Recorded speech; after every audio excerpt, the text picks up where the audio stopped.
What the hell was that? In case you missed it, Dani had some words for the province. A whole lot of words. She reviewed her list of demands while talking like this. With her hands like this? Why are your hands like that?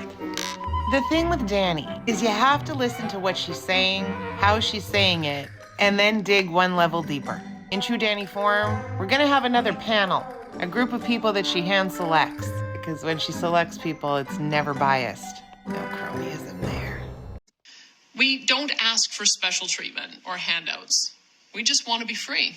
Free to develop and export that incredible wealth of resources we have for the benefit of our families and future generations.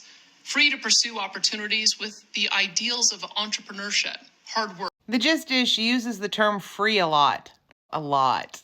Well, and we kind of do ask for special treatment. She talks a lot about the Constitution, allowing provinces to make their own decisions. Except she wants to infringe, potentially, on the decisions made by the other provinces. Like, I don't know, Quebec, that says no pipeline, no merci. So you're asking for special treatment. You want the feds to make Quebec, just using Quebec as an example, allow a pipeline for you. She also talked a lot about how Albertans are frustrated. Boy, are we. Now, knowing Dani, I know what she's saying. The Libs don't treat us fair. The rest of Canada takes advantage. But it's all leading up to one thing.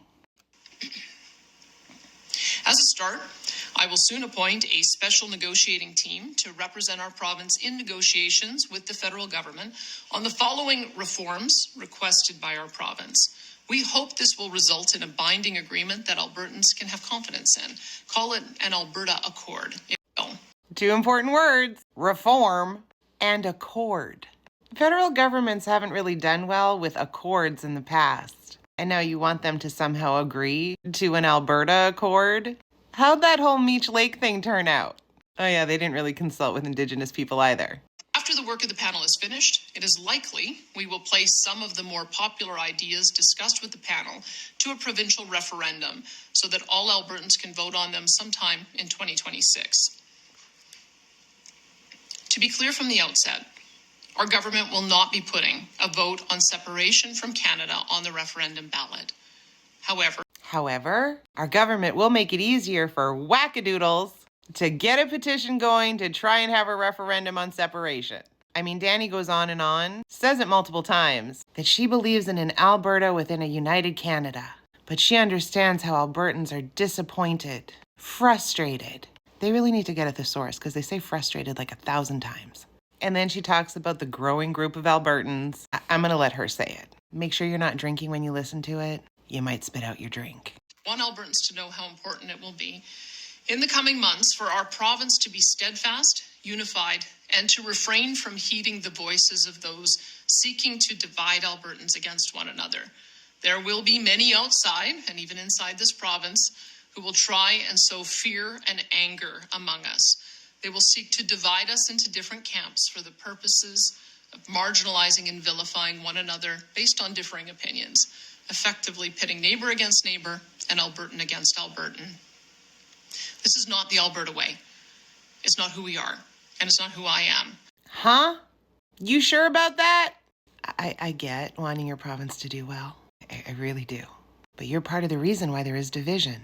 You're part of the reason why the wackadoodles think that they can do a petition. You've spent so much time in the goddamn U.S. in the last 4 months. You're making them think that we can be part of the U.S. You talk about all the things that Alberta has, but you forget all the things that we don't have. 'Cause we're fucking landlocked. You aren't helping. But this one. There are thousands of Albertans who are so frustrated with the last 10 years of Ottawa's attacks on their friends' and families' livelihoods that they feel Alberta would be stronger and more prosperous as an independent nation. That is an understandable and justifiable feeling to have, even if we disagree on what to do about it. These Albertans are not traitors, nor should they ever be treated as such. They just love their province and family and want a better future than the one Ottawa is offering them right now. No. They are traitors. I get how people might be disappointed, disenfranchised, disheartened, discouraged, annoyed. You see, I use different words besides frustrated. But wanting to separate from Canada is traitorous. Because I don't know if you saw the Cousin Lovin' rally that they had on the weekend. They're flying American flags. They're flying Confederate flags. They're traitors.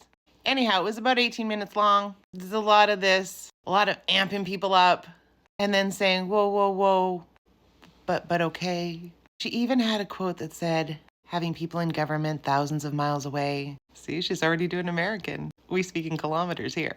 Making decisions for Albertans, like people who don't even live here.